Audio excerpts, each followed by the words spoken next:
So the next session is technology smart enough to care for us?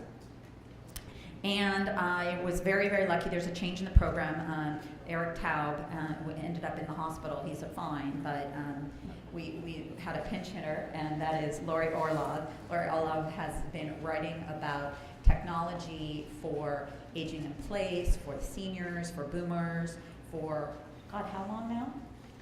5 years. And she's a dear friend of mine, and really, really excited to have her lead this next session. Thank you. Well, welcome everybody. Can you hear me pretty well? Am I projecting? That's good. So what I do is I write about, I segment and observe what's going on in the way of trends in the caregiving, aging in place technology, and now boomer health technology spaces. And prior to my doing this, you probably can see that in my bio, is I was many years in the technology industry and 9 years of Forrester Research and technology market research. So that is me, and I would like to introduce our panelists and have them each describe a little bit about their background. We have Sarah Russell Rodriguez from Honeywell. We have Steve Landers from the VNA Health Group, and we have Marcus Grindstaff from Care Innovations. And we'll just take them one at a time, and they're going to describe their background briefly, and then we're going to go into some questions that we would like to tackle during this panel. Thank you. Sarah Russell Rodriguez. I'm the VP of Clinical Services at Honeywell Life Care Solutions. And we are a mobile health company that specifically focuses on telemonitoring in the home. But I have a background in ACO consulting as well as a strong public health background, and am really committed to increasing the health of populations. I'm the chronic disease director for the state of Colorado, and an epidemic intelligence service officer with the Centers for Disease Control and Prevention in my previous life. So, very happy to be here. Great. Hope my mic is working. I'm Steve Landers. I'm a family doctor, geriatrician, and hospice and palliative medicine doc.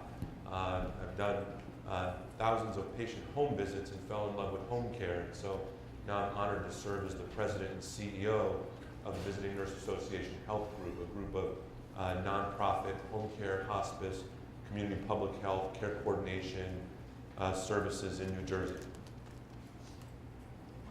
And Marcus Grindstaff, I'm responsible for market development for Care Innovations. We're an LGE company. Our mission is to help you extend the care continuum into the home.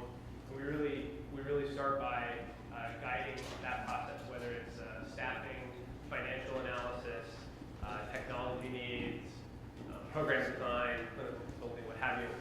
We also have a technology platform that we bring to the table when that's the appropriate thing to do. We have an ecosystem of partners that we can call on when that's necessary and appropriate as you begin to implement and expand the program. My background is in driving the transformative changes around new capabilities and new technologies. So technologies by themselves don't change the way we deliver care in this particular situation, or the way movies are distributed, or whatever transformation you're looking at. That stuff that goes around it is really important, and that's really what my background is. Okay. So make sure when you speak somewhere near your mic. So first thing, we're going to tackle a couple of questions in this discussion. The first one I'd like to address is, first of all, we're talking about caregiving technology, assisting in the caregiving of people in their homes. And so our first question is, what is the key change or set of changes that has made now the time for adoption of this technology in comparison to, say, 5 years ago? Who would like to take that first? I can start. Okay. I think the Affordable Care Act clearly has been an impetus for change. We need to align incentives for the healthcare system to be able to take care of people better in terms of quality, but also in terms of cost. And technology solutions are going to get us there. They're going to be able to reduce the number of touches, physical touches with the healthcare system, be able to reduce, you heard from David Taylor, readmission rates. Our technology solutions can do that. And so I think more widespread adoption, the ACA is just one of those big pushes that healthcare systems are going to have to address. And the ACA has sort of pushed them a little bit maybe sooner than they would have done otherwise into that cost-saving space right now. Shall we go on to the next one? Or Anybody want to tackle that one? Sure.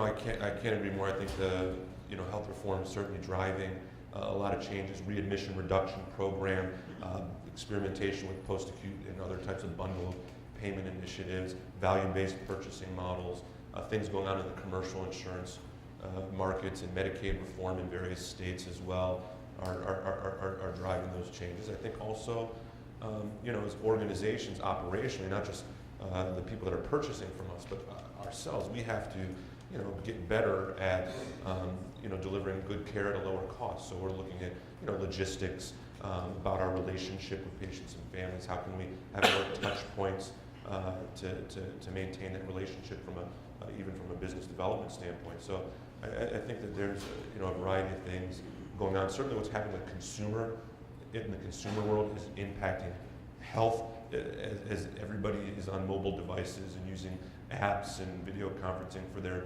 lives, particularly caregivers and family members. I think that's becoming more and more seen as something they want out of their providers. So we've got to find a way to keep up.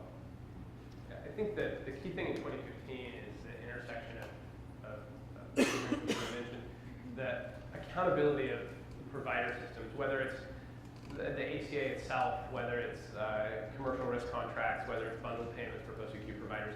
There's 24 different risk transfer mechanisms to providers. And at the end of the day, it has to make financial sense for the organization that's providing the care. And we've really seen a big uptick in those financial incentives to providers in the last 12 months. There's no question that solutions which allow more touch points on a more frequent basis help reduce the total cost of care and increase quality. There's no question about that. The challenge has been that the systemic benefit at the system level has never been incented at the local, individual, organizational level in a way to drive standard of care to use technology to reach into people's homes. And we see that as fundamentally having changed, and organizations very, very quickly reacting to those changes and figuring out how to get that part of the house in order. The other thing is the intersection with consumer technology just drives up the usability and drives down the cost structure. And probably more important than the direct cost is all of the indirect costs of dealing with equipment, and storage, and warehousing, and logistics, and all that kind of thing, which when you can leverage devices which are more available to the consumer, you don't have nearly as much of that to worry about. A follow-on question to that, you touched on it a little bit, but let's talk a little bit about the role of insurers versus private pay, perhaps versus healthcare providers, in terms of their interest level, willingness to deploy and get this moving forward.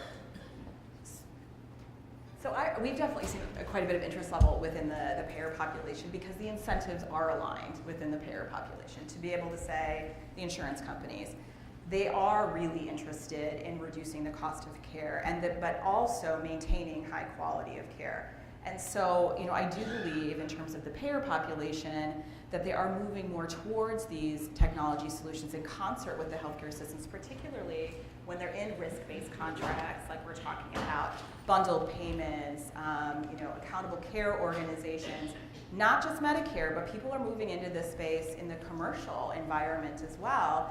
And there's, relative to the marketplace, Medicare leads in terms of a lot of these risk-based contracts, and the commercial follows. And we're starting to see a lot more of that in the commercial market space. I'll let somebody else talk about private pay, but I really do think that the payers are really there. Yeah, our work, in my work, is in elder care, and so in many instances the insurer is the Medicare program or the Medicaid program, and there's certainly many more avenues, opportunities for payment for overall care management, whether or not the payment's directly for a technology per se, not so much, but more and more providers and organizations and networks are being asked to do new things to deliver better outcomes. And one of the things that we all come to is we need the right technology to make this happen. And so I think that in that sense, the payers are coming around in Medicare. I mean, even just this week, it shouldn't be forgotten that Medicare has introduced chronic care management payment codes for the Medicare primary care physicians, or really almost any type of physician providing ongoing care or nurse practitioner providing ongoing care to a patient where they're going to get payment for non-visit based services. Could be overseeing health monitoring, might be part of that chronic care management. So I think that that's happening. We're working with the CMS Innovation Center on a transitions and care model, helping bridge from hospital to home. That's using a new type of care coordination app that's supporting that model. Some of those patients end up in a telehealth monitoring program, like the one that was presented earlier. So I do think that there's more and more payment for outcomes, and then those of us that have to take care of people, figure out what are the tools we need? And I think in many instances it's going to be certainly mobile and digital resources. I think video is going to play a role more and more, and monitoring of certain parameters in some populations. Marcus, I wonder if you could talk a little bit about the transition of what you described previously today to me as pilotitis and the movement from pilotitis to production. Sure. Because of some of the incentive structures we've been talking about, a lot of the healthcare provider payer organizations in the U.S. have really been stuck in what we call pilotitis. We'll do a pilot, we'll have 100 patients on, we'll see what's going on, we'll see if we like it, and then we'll do it all over again. And this repeat cycle is really valuable from a learning and iteration perspective, but requires the incentive alignment in order to drive scale. It's one thing to do 50, 100, 500, even 1,000. But the scale that we see will be driven to what we call standard of care. It's just being the way that care is delivered will be driven by the alignment of those financial incentives. And that's one of the reasons we're really excited about 2015 is coming out of the accountability changes we've seen in 2014, taking what's known to work for a small population and driving that to a much larger population, because now you can put the dollars behind it to scale that up. We're seeing that fairly consistently across our customer population. I think there's another thing that'll happen there, which is you'll have organizations which will be leading that charge. And I have no doubt that we'll be looking back in a few years and saying, okay, these organizations led the charge to drive more efficient, more frequent touches of their members to understand what's going on in their home, make that black box transparent, if you will, because they're responsible for that total time, whether they're in a doctor's office, in a hospital, in a SNF, or out in the community. And those organizations, there will be organizations in that space that lead and drive, and some of them will acquire big name healthcare organizations that today we think of as unassailable because they haven't been able to make that transformation. There will be a shift in who's in the leading position, because that new care delivery model can be so much more effective on a large population than some of the care delivery models we've had in the past in the U.S. You know, I agree with Marcus here, and I think the risk when we talk about technology solutions is that you can't throw technology at a problem and expect a solution. That there are multiple pieces to that pie, and just putting a monitor in a home doesn't solve your problem. It's people, process, and technology. And so, you know, we had David Taylor come up here and talk about the VNA and how they put all those pieces together. If they didn't put those processes and policies into place, you know, he may not have seen the outcomes that he was looking at there. If they decided to go with 10 patients in terms of monitoring their homes, you would never have seen an impact. And so healthcare systems and payers need to get out of, I love the pilotitis phrase, need to get out of pilotitis, and they need to understand that the technology itself is a tool, and that does not substitute for people and process, and that those things need to be addressed as well before you can even implement a technology and expect it to be successful. If I can weigh in, I think this, pilotitis, there's some big struggles, particularly in long-standing organizations about getting sort of the oxygen in the room, getting the bandwidth to get stuff done. We are often like hamsters on a wheel. I'm the CEO of one of the larger home care organizations in the country. I desperately want to see our patients have a multi-component care plan.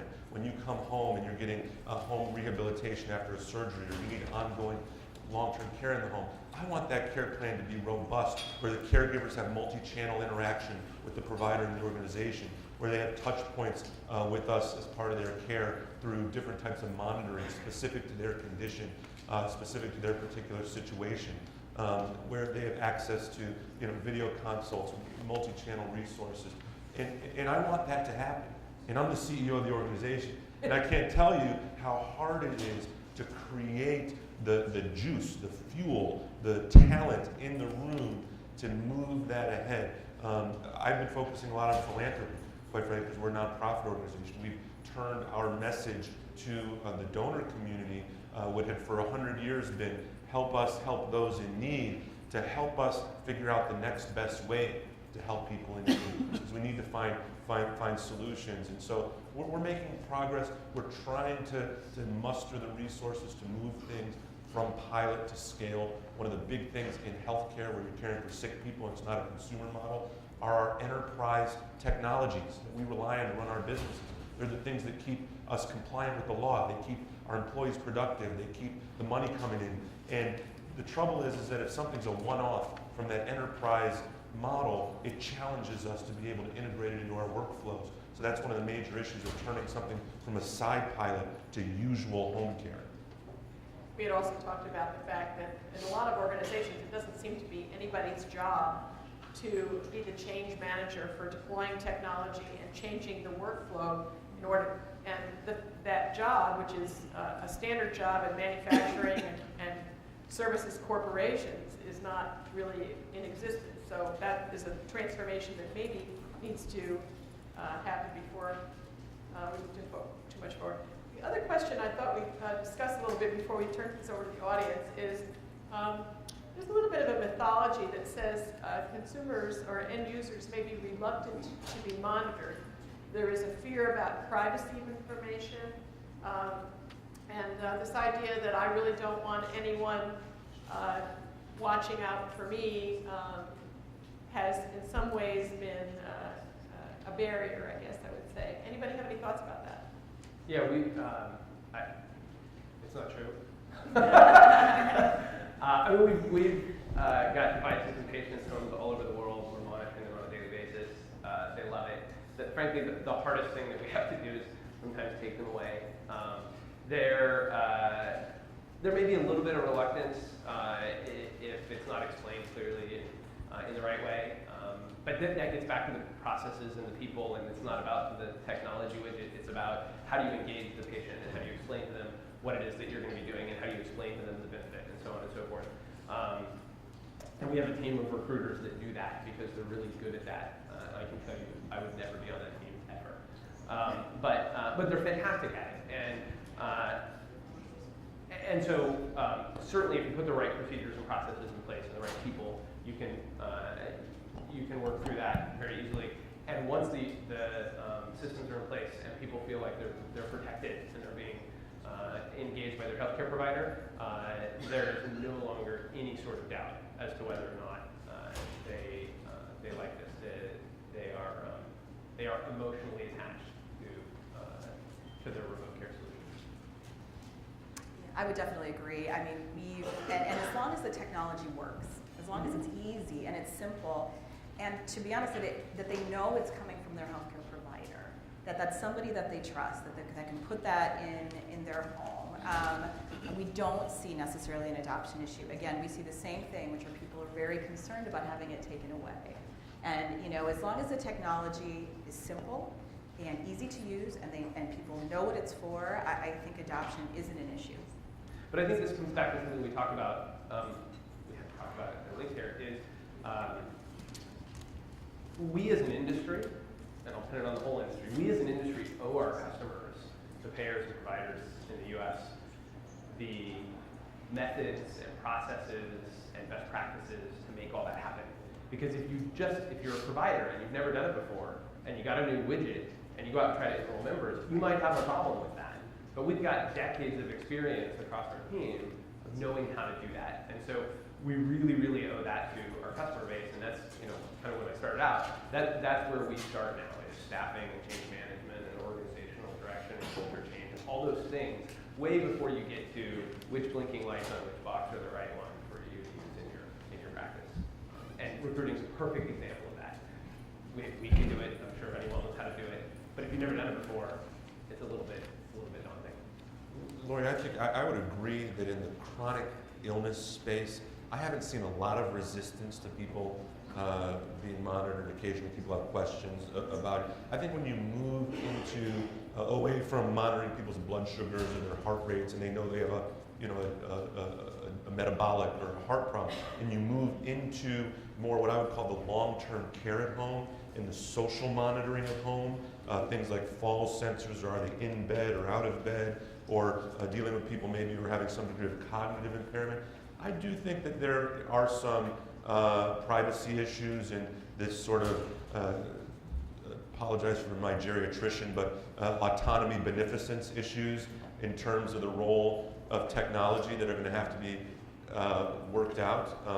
But ultimately, I think that if the technology can help people be more independent, then that's going to be more welcome. But there's no one size fits all. And ultimately, I see this monitoring space both for chronic illness, post-acute care, for long-term care, the winning solutions being personalized.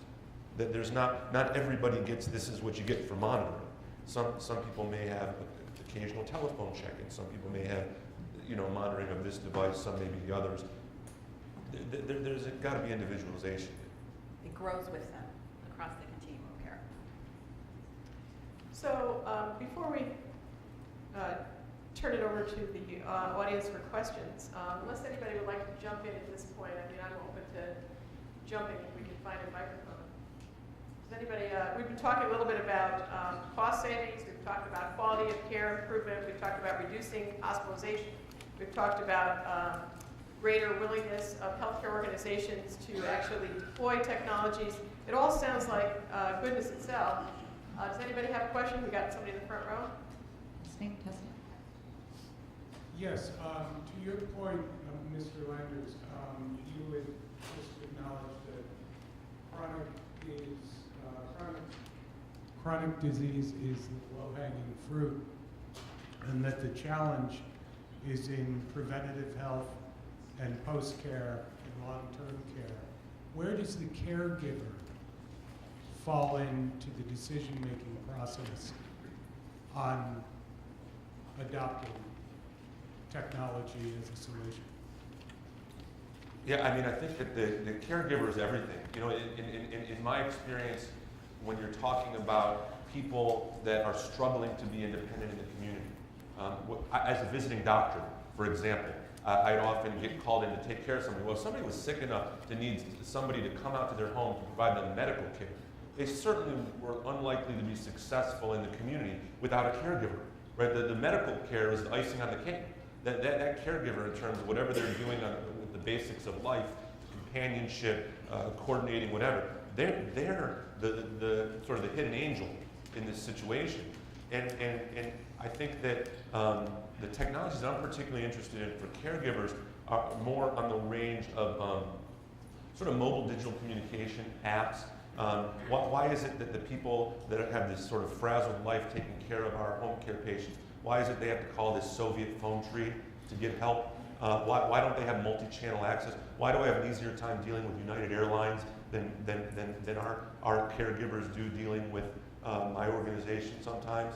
How can we provide video access, interactive messaging for those caregivers, involve them in decisions about monitoring, let them be the ones driving some of the monitoring in many instances? This does not all have to be some sort of top-down big brother thing. A lot of this is about empowerment in supporting those caregivers. I don't know if you've seen it. One of the things that's inspired me and has got me very involved in this sort of connected health journey is the viral YouTube video, If Healthcare Ran the Airlines.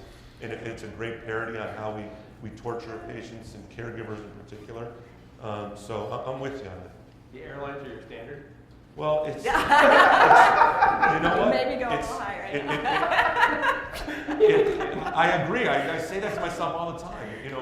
But take a look at the video and think about how much has been done, at least in terms of the client communication that we don't. I mean,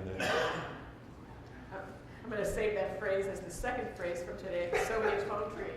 Next question, yes. Question back here, stand Yes. Hi, are there any new breakthroughs, technology solutions for people with dementia or Alzheimer's that want to stay at home? new technology solutions for people with dementia or Alzheimer's that want to stay at home? Maybe you have another one. No, I was going to say, I mean, although I can't specifically talk to really breaking new ones, we do have one client that uses telemonitoring not because they need their vital signs to be monitored on a daily basis, but because it reminds them to do something in the morning. And so they use that, and it's actually a start for their day, because and a lot of the solutions do the same thing, but it says, good morning, you know, Mrs. Smith, it's time to take your vital signs today. And so then they go through the whole process, and then that's a cue to start breakfast. It's a cue to get dressed. It's a cue to take a shower. It cues people to do things, and although that's just one area that they use in a really innovative way, wasn't something that we necessarily recommended to them, I think we're going to be seeing more and more of those type of technologies that allow, that cue people with dementia to start on their daily task list. And I think we'll see a lot of that in the future. I just want to mention probably one of our breakthrough technologies in that space was the idea of mobile personal emergency response systems, which is now about 10% of the pendant market. That actually you put the pendant on somebody and it will actually track their whereabouts on a map, and a call center person, in fact, can see them moving around on a map. That is, relatively speaking, in this space, breakthrough. Yeah, we have another question in the back. Great panel. So this is the year of the next White House Conference on Aging 2015. What is the one issue you'd like to see on the agenda? Technology. is that a ridiculous answer?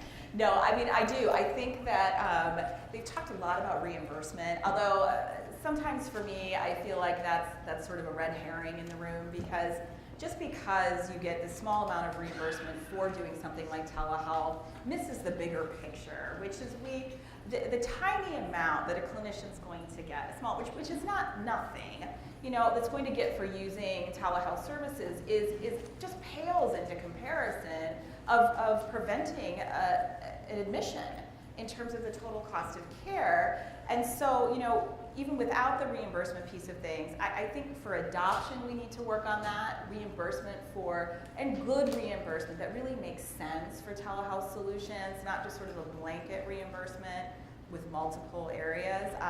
It'll get more adoption in the space, but the real goal is that total cost of care and what telehealth will do for that. I agree. Accountable incentive alignment is the key. Yeah. The reimbursement's okay, but accountable incentive alignment encourages people to try innovative new models. So the question came up about caregivers, family caregivers. Well, you can engage the family caregiver and you can bring them into the circle and you can do that efficiently and effectively. But if you go down the reimbursement path, then you have to have a reimbursement code for that. And then you got to have a reimbursement code for this. And the whole point of accountability is don't worry about all that. Right. Go off and create exciting, innovative new care delivery models. Bring in the right people, whether it's meals or family members or transportation or pet sitting. Like, I don't care what it is. Bring it in and let's deliver higher quality at lower cost. So it's really that incentive alignment. Mary, if I may, I think that's a great point, a big opportunity this year. And I'd like us to, you know, be pretty holistic about this if there's an opportunity. I think that the topic of the future of home care for older Americans would be a great topic for that summit. We just convened in September an Institute of Medicine workshop on the future of home care for older Americans. As far as I know it, in my decade in home care, it's the first really robust sort of multi-stakeholder discussion about where should we be in home care, not just from one particular angle of a home health agency or a private care agency or visiting physician or technology, but we need to think more broadly. We don't have a great roadmap as a country for care at home and in the community, and we're facing sort of our Sputnik moment for senior care with 70 million aging boomers. We've got to plan better. Could you come up with some user case that during the practice you think the technology should be improved in order to increase the adoption rate? Can you come up with some user case? Oh, this technology is not good during your implementation, that you think that should be changed so that to increase the adoption rate for the technology. This is a perfect question for being at the Consumer Electronics Show. So does anybody have a thought about ways to improve the technology for monitoring? I mean, for me, I tried to allude to before, the integration with our enterprise information platform systems is the biggest challenge I see from a technology, from a development standpoint. And this may be more political than technical, I don't know. But what I can tell you is that when I go to the people that make the tools that we run our operations on, they are not resourcing and having the bandwidth in for the type of rapid cycle change around integration of monitoring and other things that would help us. And these are great organizations. I don't want to knock them. We work with an organization called Home Care Home Base.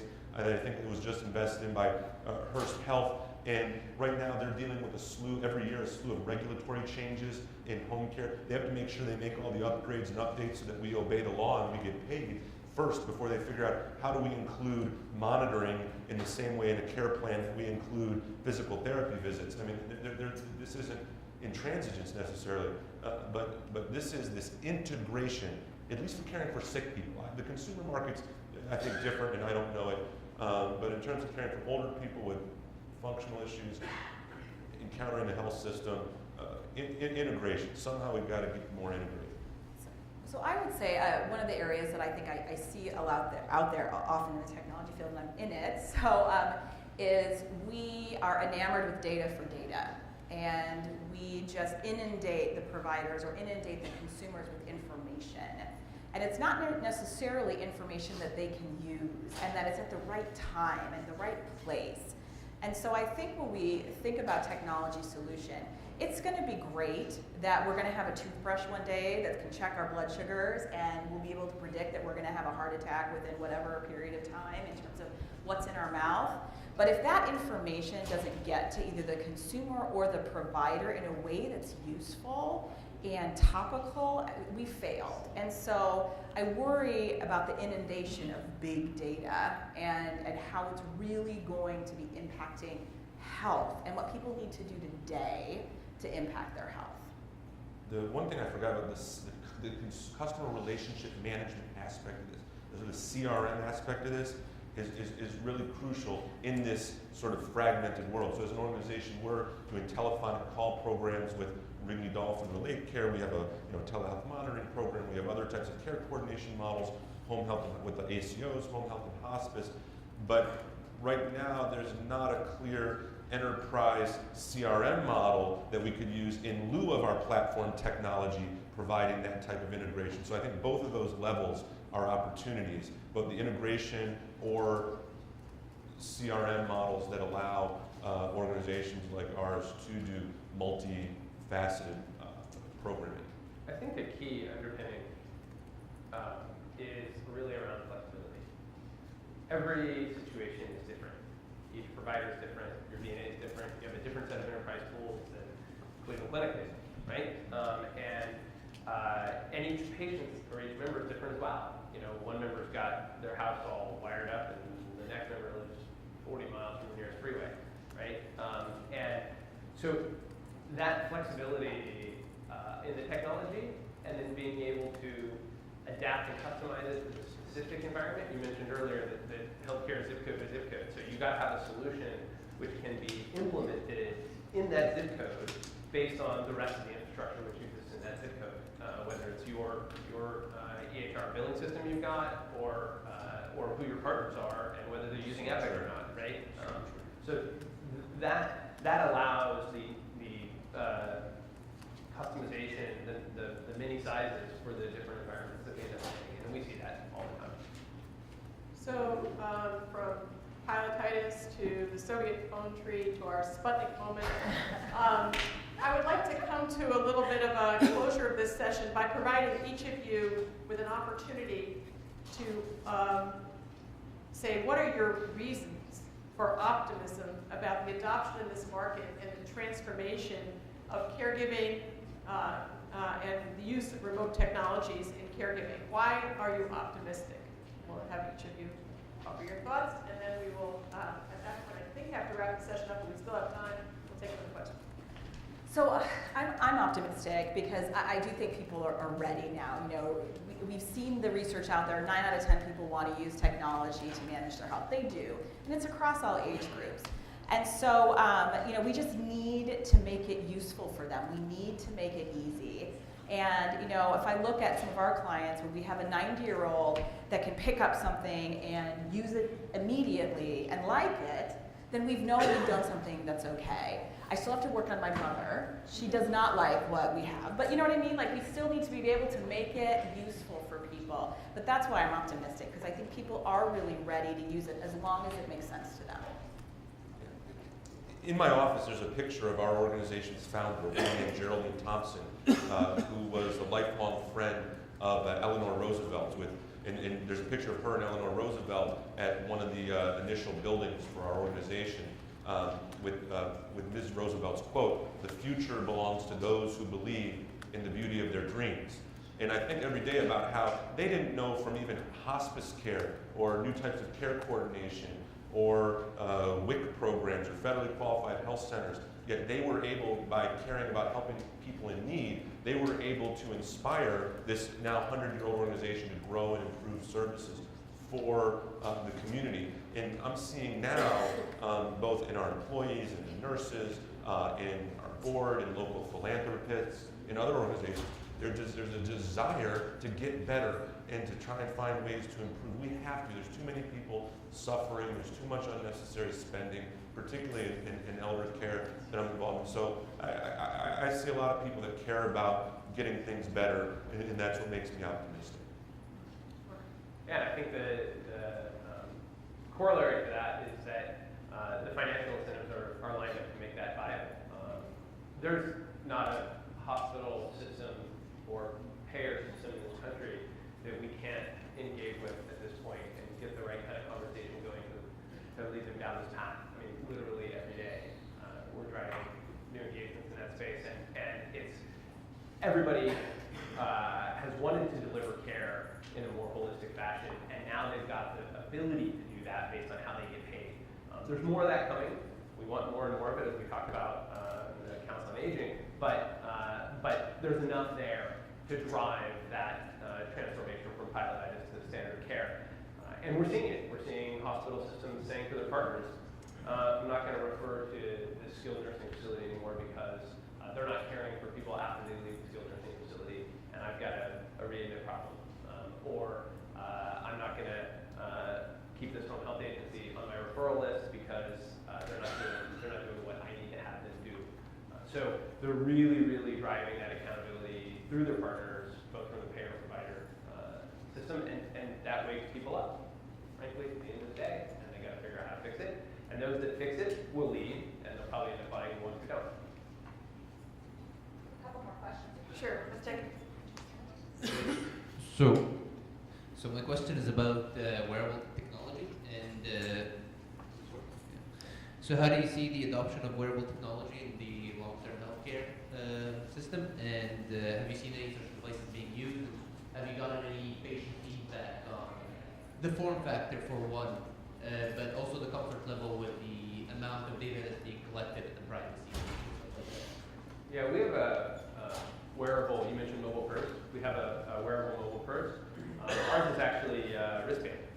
So a little different model than what we see around the neck. It's a wristband. We did that because it doesn't make you look like you're frail and elderly. It looks much more like a Fitbit.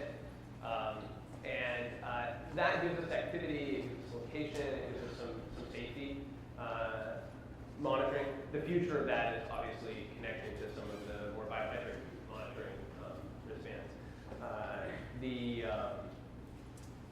I think wearables absolutely have a spot in this space. But just like any of the rest of the technology, it's not about the wearable. It's about what am I going to do with it? And what am I going to do with the data that I get? And does it really need to be 24 hours a day, 7 days a week wearable or not? And if it does, then a wearable makes perfect sense, and I think the industry will absolutely get there. But it's not oh, now we have wearables, look, everything is fixed. The healthcare systems know what to do with 24 hour a day, 7 day a week heart rate and blood pressure. Another question? I was just going to say, I've seen from a distance what's going on with wearables sort of in the fitness and consumer space. I think that makes sense. The one thing I thought, I don't have any experience with it, but I thought conceptually is we need better post-acute cardiac and pulmonary at-home rehab models. So we know based on the medical evidence that people that get formal, what we call cardiac rehab after heart surgery and other type of cardiac events like heart attacks and heart failure, they do better. A lot of older people in particular don't go to inpatient or even outpatient cardiac rehab. Maybe the wearables could be a technology that could help facilitate better at-home cardiac rehab, which is because that's really about mobilization, about endurance training, and that sort of thing for people with heart disease. That's way out there. I think that would be a great pilot area for wearables to move more into the health and care space from the consumer side. That would be an area worth looking at, cardiac rehab. Is it on? It's on, you just got to put it close to your mouth. I've been running around the shows for 2 years, all the senior shows, ASA, et cetera, et cetera. I was never in the electronics industry. One thing that came up was, what were they thinking when I go by all of these booths? And the word I use is execution, not adoption, because adoption is me taking what you give me. I think the important thing, the most important question is execution. That they should have somebody in every one of these startups, in every one of these plug and play, in every one of these industries that relate to aging, a guy up there like an ombudsman saying, why will it work? Not why will it won't, because I have a lot of faith in society, but I see a lot of waste, and I see a lot of people going for Zerg, writing applications. How many applications are there? I heard a number of 1.2 billion. Yeah. I mean, one thing just to mention about the people. So I've had a lot of experience with our organization and other organizations I work with using Honeywell devices. They're very usable, and the people like them, and the cost is reasonable, and it works for a purpose. And I mean, I don't think there's been any home monitoring setup that I'm aware of, at least for elder care mine, that had been as planned and prepared and researched as the Care Innovations technology. So I do think that a lot of serious players in there have put a lot of thought into form factor and trying to get it right. But a lot of this comes to the relationships with the providers and the break-fix cycles of the workflows that have to be gone through. I agree there's some stuff out there that looks like, who thought this would work, but that's, if we don't have some failures, we're not doing anything. We got to be able to fail. I'm sorry. I just want to wrap one thought up and we'll be done. I think this is a really interesting discussion about implementation. If this were 5 years ago, we would be having this discussion about awareness. We'd be talking about the fact that nobody knows about anything about these technologies, including the healthcare industry, and therefore they're never going to be adopted. We didn't talk about that today, and I would say this means we are now on generation 2 of using technology in care delivery. I think that's great. Everyone, thank you so much.